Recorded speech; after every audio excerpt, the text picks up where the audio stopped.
ఓం శాంతి. సూరజ్భాయ్జీ చెప్పిన మురళీ చింతన నవంబర్ 30. ఓం శాంతి.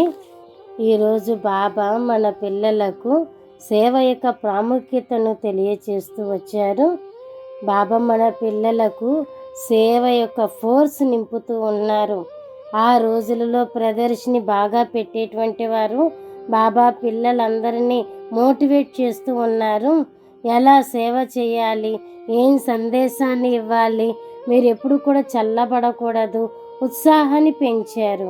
బాబా అంటున్నారు, పిల్లలు మనస వాచ కర్మన మరియు ధనము అన్ని రకాలుగా సేవను చెయ్యాలి.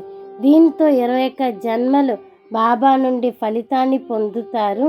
కాబట్టి పరస్పరంలో ఎప్పుడు కూడా మనస్పర్ధలు ఉండకూడదు. బాబా అంటున్నారు, పిల్లలు ఈ ప్రపంచము ఎలా కొత్త ప్రపంచంగా మారుతుందనేది చెబుతున్నారు. సత్యయుగం నుండి కలియుగం వరకు ఎలా చేరుకుంది, మళ్ళా కలియుగం నుండి సత్యయుగంగా ఎలా మారుతుంది, ఈ జ్ఞానాన్ని ఇప్పుడు బాబా మనకి చెబుతున్నారు. బాబాకి మనం సహాయకులుగా అవ్వాలి. బాబాకి పిల్లల యొక్క సహాయం అవసరం. ఒంటరిగా బాబా ఏం చెయ్యలేరు.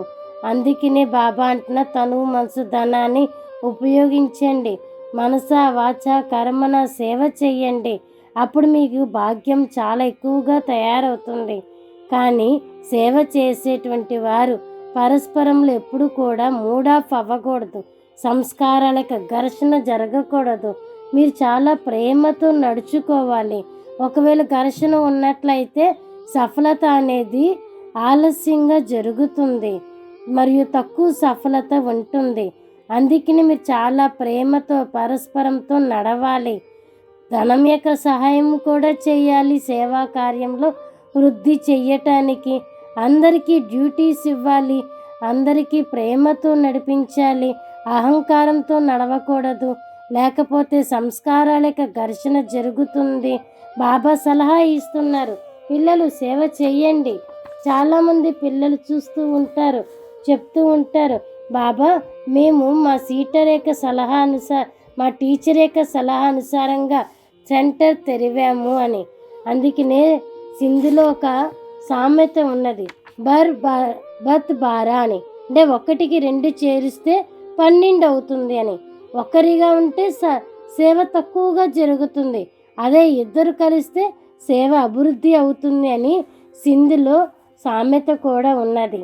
కాబట్టి మీరు బాబా మరి నిమిత్తమైన అక్కయ్య లేక సలహా తీసుకొని సెంటర్లు తెరవండి.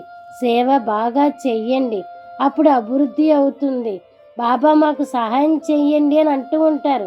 కానీ బాబా అంటున్నారు, నేను ఉన్నదే మీకు సహాయం చెయ్యటానికి. మీరు పరస్పరం చాలా ప్రేమతో నడవాలి. కొంచెం ధనాన్ని సద్వినియోగం చెయ్యండి.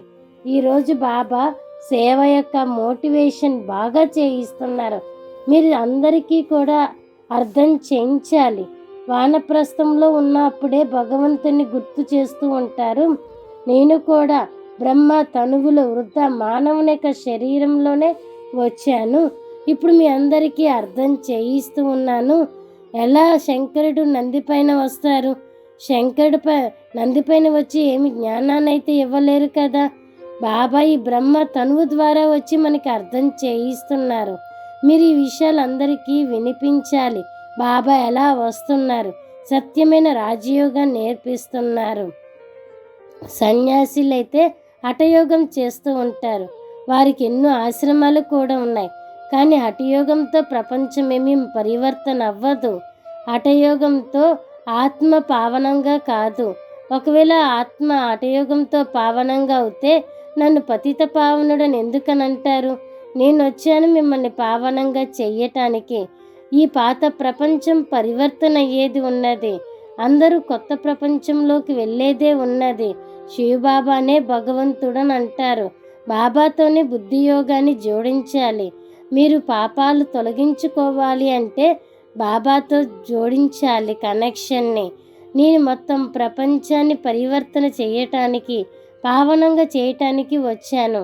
భగవంతుడు మొత్తం ఈ ఆట ఎందుకు రచించారు, మమ్మల్ని ఎందుకు ఈ దుఃఖాలు కష్టాలలో ఇరికిచ్చారు అని అడుగుతూ ఉంటారు. కానీ బాబా అంటున్నారు, ఇది డ్రామా. నేనెవరిని ఎప్పుడు ఏం రచించలేదు. ఇదే ఇలా సృష్టి చక్రం నడుస్తూనే ఉంటుంది. మీరు నన్ను కలియుగ అంతిమంలోనే పిలిచారు. నేను ఈ సమయంలోనే వచ్చాను. నా సమయం కూడా ఎప్పుడు అనేది క్లియర్గా అర్థం చేయించటం జరిగినది. నేను ఆ సమయంలోనే వస్తాను. ఎప్పుడైతే ఆత్మలందరూ కూడా పూర్తిగా తమో ప్రధానంగా అయిపోతారో, అధర్మం పెరిగిపోతుందో, అప్పుడు నేను వచ్చి సత్యఖండాన్ని స్థాపన చేస్తాను. అనేక ధర్మాల వినాశనం, ఏకధర్మ స్థాపన చేస్తాను. ఈ విషయం మీరు అందరికీ తెలియచేయండి. బాబా మనకెంతో శిక్షణ ఇస్తూ ఉన్నారు. మీకు మాయతో యుద్ధం జరుగుతూ ఉన్నది కదా, కాబట్టి మీరు బాబా యొక్క రథం పైన కూర్చొని మనకి తెలియచేస్తూ ఉన్నారు. బాబా అంటున్నారు, పిల్లలు మీకు మాయతో యుద్ధం ఉన్నది. మీరు మాయ పైన విజయాన్ని పొందాలి. మాయ చాలా పవర్ఫుల్ ఉన్నది. బాబా అంటున్నారు, పిల్లలు మీరు మాయతో ఎప్పుడు కూడా ఓడిపోకూడదు. మాయ వస్తుంది, అయినా కానీ మీరు పావనంగా అవ్వాలి. కానీ పిల్లలు ఈ విషయాన్ని మర్చిపోతూ ఉంటారు. బాబాని తోడుగా ఉంచుకుంటే మాయ అనేది ఎక్కడి నుండి వస్తుంది? మీరు ఇప్పుడు ఎక్కుతూ ఉన్నారు పైకి. ఎప్పుడైతే పైకి ఎత్తుతూ ఉంటారో కర్మేంద్రియాలు మోసగించటానికి ప్రయత్నిస్తూ ఉంటాయి. అయితే మీరు చాలా జాగ్రత్తగా ఉండాలి. బాబా యొక్క విషయాలను చింతన చేస్తూ ఉండాలి. బాబాని జ్ఞాపకం చేస్తూ ఉండాలి. అప్పుడు కర్మేంద్రియాల యొక్క చంచలత సమాప్తం అవుతుంది.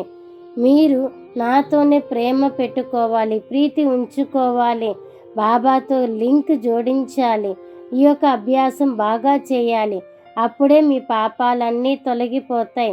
అంతేగాని వారు ఎవరైతే బాగా జ్ఞాపకం చేస్తారో వారే సంపూర్ణంగా అవుతారు, వారే యోగిగా అవుతారు. మీ యొక్క వికర్మలు వినాశనం అవుతాయి, మీరు పావనంగా అవుతారు. మీరప్పుడు ముక్తిధామంలోకి వెళ్ళగలుగుతారు. పావనంగా కానంత వరకు ఎవరు కూడా వెళ్ళలేరు. వరదానం ఉన్నది. ఈరోజు ఇదే చేద్దాము. అమృతవేళ మహత్వాన్ని తెలుసుకొని తెరిచి ఉన్న బండారాను నుండి తమ ఒడిని నింపుకునే అదృష్టవంతులుగా కండి. అమృతవేళ వరదాత భాగ్య విధాత నుండి ఏ ఏ అదృష్ట రేఖలను చిత్రించుకోవాలనుకుంటున్నారో వాటిని చిత్రీకరించుకోండి. ఎందుకంటే ఆ సమయంలో బాబా బోలా భగవంతుని రూపంలో ప్రియంగా ఉన్నారు. కాబట్టి యజమానులుగా అవ్వండి, మరి అధికారంగా తీసుకోండి. ఖజానాకి ఎటువంటి తాళం ఉండదు. ఆ సమయంలో కేవలం మాయా సాకులు వదిలి నేనెవరినైనా ఎలా ఉన్నా మీకు చెంది ఉన్నాను అనే ఒకే ఒక సంకల్పం చెయ్యండి.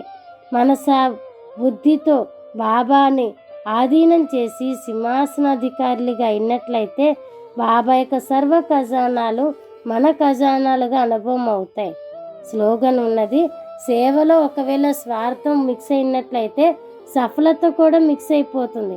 కాబట్టి నిస్వార్థ సేవాదారిగా అవ్వండి. అందుకనే నిస్వార్థంతో నిష్కామంతో సేవ చేయండి. మరి ఈ రోజంతా ఇదే అభ్యాసం చేద్దాము. బాబాతో ప్రీతిని జోడించాలి, ప్రేమతో అతనితో మాట్లాడాలి, బాబాని మన దగ్గరికి పిలవాలి. బాబా యొక్క వరదాని హస్తం మన తలపైన ఉన్నట్లుగా అనుభవం చేసుకోవాలి. ఇలా రోజు మొత్తంలో 8 సార్లు అనుభవం చేయాలి. అచ్చా, ఓం శాంతి.